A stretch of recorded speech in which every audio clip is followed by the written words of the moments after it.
네, 인사이드 부산 이어갑니다. 6일간의 추석 연휴가 지나고 이제 곧 3일간의 한글날 연휴가 시작됩니다. 가을 나들이 계획하시는 분들 많으실 텐데요. 오는 9일이 577도를 맞은 한글날이라는 것도 잊지 말아야겠죠. 요즘 K-팝과 한국 드라마, 영화가 전 세계적으로 인기를 얻으면서 한국어에 대한 세계인의 관심도가 높아지고 있다라는 소식은 기분 좋은 소식인데, 우리 주변에 이 만연한 국적불명의 신조어와 비속어, 외국어 남용 등의 현상은 어떻게 좀 바라봐야 할까요? 오늘 인사이드 부산에서 짚어보죠. 동아대학교 국어문화원 박주영 특별연구원 연결돼 있습니다. 연구원님 나와 계시죠? 네, 안녕하세요. 네. 자, 먼저 동아대학교 국어문화원 어떤 곳인지 소개해 주시죠. 네, 국어문화원은 전국에 20개 이상의 기관이 이렇게 설립이 되어 있고요. 동아대 국어문화원은 국어 관련 상담이나 연구, 그리고 기타 공공언어 조사나 진단 활동 등을 하고 있습니다. 그리고 또 언어 사용이나 문서 작성, 맞춤법 관련 교육도 함께 하고 있습니다. 네, 연구원님께서는 주로 어떤 연구를 하십니까? 일단 공공언어 대상으로 하는 그런 연구, 조사 활동을 주로 하고 있고요. 그리고 그 밖에, 또 우리 부산시에서 사용하는, 다른 언어에 대한 시민들의 인식 실태 조사도 같이 하고 있습니다.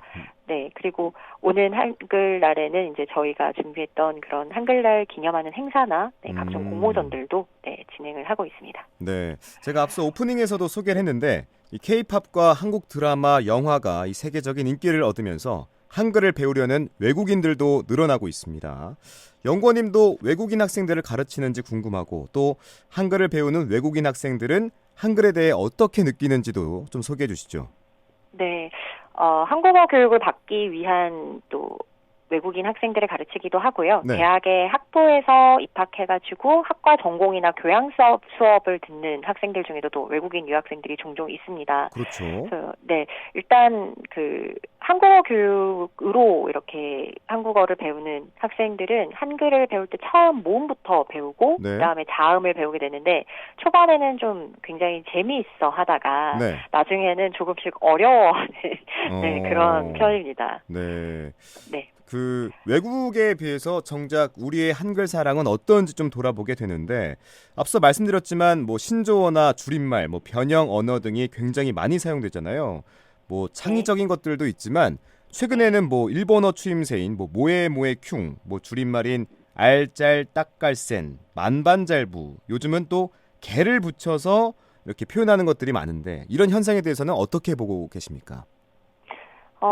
우선 우리 주변에 보이는 많은 가게 이름들이나 아니면은 또 사람들이 이렇게 즐겨서 사용하는, 방금 예를 들어 주셨던 줄임말이라든지, 그리고 기관 상징을 나타내는 그런 공공언어 중에서 기관 상징을 나타내는 문구들도 한글이 아닌 로마자나 아니면 우리가 의미를 알 수 없는 그런 외계어 같은 걸로 되어 있는 경우 볼 수 있습니다. 맞아요. 이게 이제 개성을 나타내기 위한 기호가 사용된 경우들까지 이렇게 다 통틀어 봤을 때 다양한 그런 표시 방식이 있는 것이고, 또 다양한 언어가 공존해서 그렇게 사용되고 있는 시대에 한국인이니까, 또 여기가 한국이니까 한글만으로만 무조건 표기하라고 강요할 수도 없는 문제라고 생각을 하거든요. 그런데 이제 특히 모든 사람의 알 권리를 충족해야 하는 그런 상황, 보통 이제 이런 때에 해당하는 게 이제 공공언어라고 할 수 있는데, 그 공공언어로 사용된 표기에서는 한글 전용 표기가 우선이 되어야 합니다. 그래서 또 필요한 경우에는 한자나 알파벳 등을 이제 같이 쓰는 것으로 법으로도 규정이 되어 있는데요. 그런 부분이 좀 잘 지켜지지 않는 것 같아서 공공언어 사용 측면에서는 굉장히 좀 아쉽다는 생각을 하고 있습니다. 과거에는 일본어나 또 일본어 잔재 같은 말들이 많았는데, 요즘은 영어식 표현도 많은 것 같아요. 어떻게 보고 계십니까? 네, 주변에서 사용되는 표현들이 영어식 이 표현이 훨씬 많기 때문에 그게 더 심각한 문제라고 할 수도 있는데요.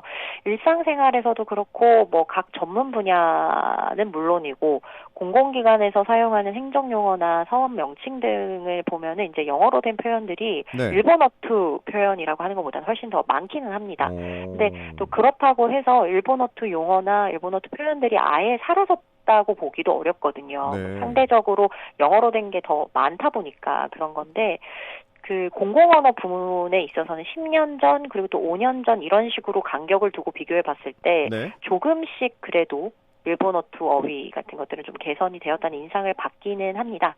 네, 하지만 완전히 개선되었다고 보기가 어려워서 뭐 예를 들면은 일상어에서도 우리가 구역을 뜻하는 나와바리라는 단어, 나와바리. 네, 네, 그리고 뭐 견출지 같은 경우도 견출지 같은 단어들도 일본어2의 잔재라고 볼 수 있어요. 그래서 분류딱지, 찾기딱지로 이렇게 순화가 되어 있는데 사실은 그렇게 사용을 많이 하지 않죠. 그래서 네.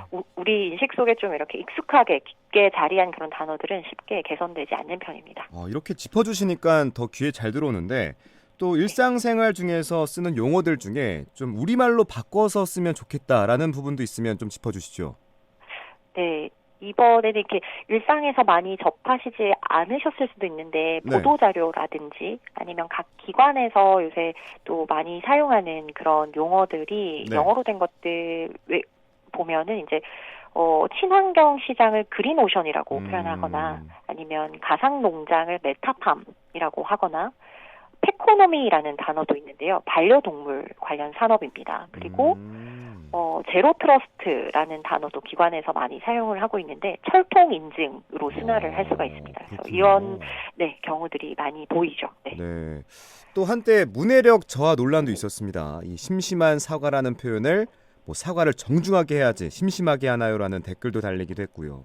금일을 금요일로 이해하고 젊은 세대의 문해력이 떨어진다고 뭐 특정 세대를 겨냥해서 하긴 했지만 사실 요즘 세대에는 구분할 것 없이 쇼폼이나 영상에 익숙해서 긴 호흡의 글을 읽는 게 쉽지가 않은 것 같습니다. 이런 현상에 대해서는 어떻게 보고 계십니까? 글을 읽는 거는 분명히 활자에 대한 독해력뿐만 아니라 세상을 보는 시각이나 사고력, 또 문제 해결 능력 등을 키워주는 효과가 있다고 생각합니다. 그렇죠. 네, 그런데 이제 개인에 따라서 도저히 글 읽기가 나는 흥미가 없다거나 또 요즘에는 워낙 매체가 다양하다 보니까 다양한 매체를 통해서 뭐 정보나 어떤 내용들을 받아들이는 것도 현대인으로서 또 누릴 수 있는 문화 현상이라고 보거든요. 네. 다만 문해력 저하 논란에 있어서 개인의 관심에만 치중한 매체 읽기가 아니라 여러 주제의 또 특히 정확한 내용으로 구성된 정보를 읽는 게 좀 더 중요하지 않을까 싶습니다. 그래서 저는 평소에 개인이 가진 어휘력을 개인은 이제 사람은 다 각자의 단어장을 또는 뭐 사전을 머릿속에 저장하고 있다 이렇게 표현을 하는데요. 네, 그 단어장 또는 뭐 사전이라고 하는 게 사람마다 가진 경험, 지식 등에 따라서 또 달라질 수 있잖아요. 그렇죠. 그래서 나의 머릿속 단어장 또는 사전에 내가 들었던 말의 표기가 정확히 무엇인가, 그것이 한자어인가 우리말인가, 또 그냥 주관적으로 느껴지는 어감 말고 원래 그 말뜻이 정확히 무엇인가, 이런 등등의 것들을 우리가 살면서 책뿐만이 아니라 여러 매체를 통해서 종합적 읽기로 또 쌓아가면 아까 말씀하셨던 그런 심심한 사과와 같은 이런 표현에 관련된 문해력 저하 논란 문제들이 조금 해결될 수 있지 않을까. 네. 언어를 사용할 때의 기쁨이나 말이 가진 맛을 누리는 그런 기쁨을 좀 즐기면 좋을 것 같습니다. 내 머릿속에 단어장과 사전 여기다가 이제 저장을 해야 된다. 이런 표현 참 좋네요. 쉽게 잘 알아듣겠습니다. 네. 아까 그 연구원님은 어떤 연구를 하냐는 질문에서 그 다양한 이벤트들, 행사들을 진행한다고도 하셨는데 한글날을 맞아서 한글과 친근해질 수 있는 여러 행사가 열린다고요. 어떤 행사가 열립니까? 네. 이번 10월 9일 월요일인데요. 월요일 11시부터 오후 4시까지 부산시청의 녹음광장에서 저희가 행사를 합니다. 우리말글 사랑 큰 잔치라는 이름으로 한글날 기념 행사를 하는데요. 이때 이제 사투리 겨루기 대회라는 행사도 있고요. 사투리에 대한 지식을 겨루는 대회죠, 말 그대로. 사투리 겨루기 대회랑 그리고 우리말 겨루기 대회도 있고, 또 한글날에 대한, 우리 국어에 대한 또 기념 강연도 준비가 되어 있습니다. 그 밖에 한글을 정말 오감으로 다 즐겨볼 수 있는 오감 체험터, 체험활동 장소도 마련이 되어 있어서 많은 분들의 신청을 기다리고 있습니다. 좋습니다. 네, 자세한 사항은 네. 그 동아대 국어문화원 누리집에서 공직을 확인하셔서 아실 수도 있고요. 네. 또 그냥 인터넷에서 동아대 국어문화원 한글날이라고만 검색을 하셔도 행사 관련 보도 자료에 다 안내가 나와 있습니다. 네. 전화 또는 구글 설문지로 신청을 하실 수가 있어서 많이 참여해 주시면 좋을 것 같습니다. 뭐 당일에 찾아가서 신청하는 건 안 됩니까? 네, 저희가 이제 체험 활동을 하는데 물품을 그 준비 과정이 필요하군요. 네, 만약에 여유 수량이 되면 현장에서도 이제 참여하실 수가 있는데 혹시나 오셔서 헛걸음하시게 되면 안 되기 때문에 미리 지금 신청을 받아서 진행을 하고 있습니다. 좋습니다. 자, 끝으로 한글 사랑을 위해서 작은 것이라도 우리가 할 수 있는 게 있다면 어떤 것들이 있을까요?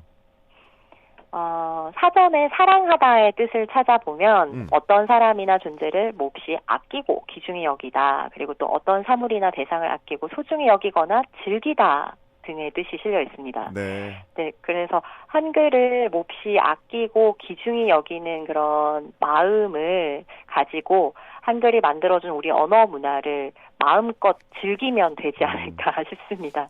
그래서 일단은 부산 시민분들께서 한글을 즐기실 수 있는 한글날 행사들을 좀 전에 말씀드렸던 우리말글 사랑 큰잔치와 같은 이런 행사들에 한번 참여해 보시는 것도 우리 주변에서 쉽고 가깝게 해볼 수 있는 그런 한글 사랑이 되지 않을까 싶습니다. 자, 다음 주 월요일입니다. 10월 9일 11시부터 오후 4시까지 시청에서 열리는 우리 그 대회, 그렇죠? 행사도 많이 참석해 주시면 좋겠고 미리 인터넷에 검색하셔서 먼저 신청을 하시는 게 더 좋을 것 같습니다. 577도를 맞은 한글날에 우리가 우리말을 좀 더 사랑하고 아낄 필요가 있겠죠. 또 연구원님께서도 더 노력해 주시고요. 저희도 함께 동참하면서 우리 글을 사랑하겠습니다. 자, 지금까지 인사이드 부산 동아대학교 국어문화원 박주영 특별연구원과 함께했습니다. 연구원님 오늘 말씀 고맙습니다. 네, 고맙습니다.